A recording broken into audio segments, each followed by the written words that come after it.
Hey guys, Mike Cricket 113. Little gardening thing I do here. These things here are rain buckets. As you can see, there's the gutter, and there's a screen in there, and it screens out some of the leaves. As you can see, there's some leaves scattered about. And each one is made in the USA, and they are 50 gallons apiece. So this one is the main, gets the water from the gutter, overflow goes into this one, and then naturally these aren't covered, so rain dripping in will get in there. So what I do, they have little hoses on them, like this one here. Here you go. Little hoses at the bottom, and little valves, little ball valves on there, so you can get the water out of there. And what I do is what I try to do. Plants love rainwater. They don't really like chlorinated water. And to save money on watering the garden all summer long, I try to use the rainwater. And it's also good for putting out fires in the fire pit and things like that. So anyway, I have a little transfer pump, just a 1/4 horsepower, got a Harbor Freight in between the hose and then my 0G, I love this hose. 50-foot run is 0G garden hose.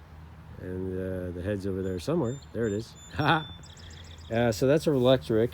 These transfer pumps are electric. This is a 1/4 horsepower for 50 feet. It works just well. They also have ones at Harbor Freight that run off of 12-volt battery. So in a pinch, you could do that.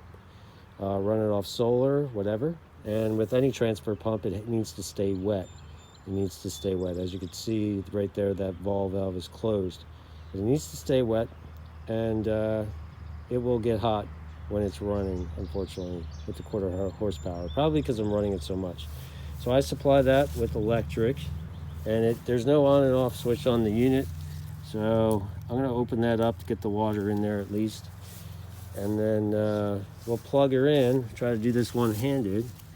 And you know what? Let me back out, get the hose right away so it's nearby. So I'm gonna plug this in, and we will try to do this. There we go. And there it goes. It's running. And now we can rainwater our plants.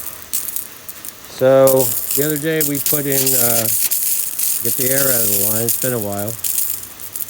The other day we put in parsley, sage, rosemary, and basil. And so we also put in seeds. So we put the plants in so we know exactly what's coming up where. So that was the idea. So put some established plants in from the nursery near the seeds that we planted. And then we will know what's coming up where, so we know what to weed and what not to weed. So just a little gardening tip for you, collect rainwater. There's nothing, no law against it.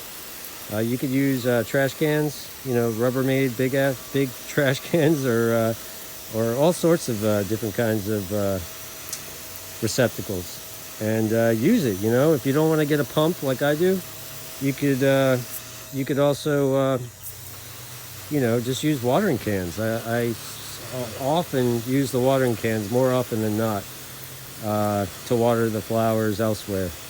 So this is Mike Cricket 113, and using rainwater, my little rainwater system over here. So I'm gonna shut this off real quick, get that off of there. Like I said, no on and off switch on that thing, which is weird, but whatever. You never want to let a transfer pump go dry. It's Mike Cricket 113 in the garden. Have a good one. Keep playing radios and keep gardening. Take care.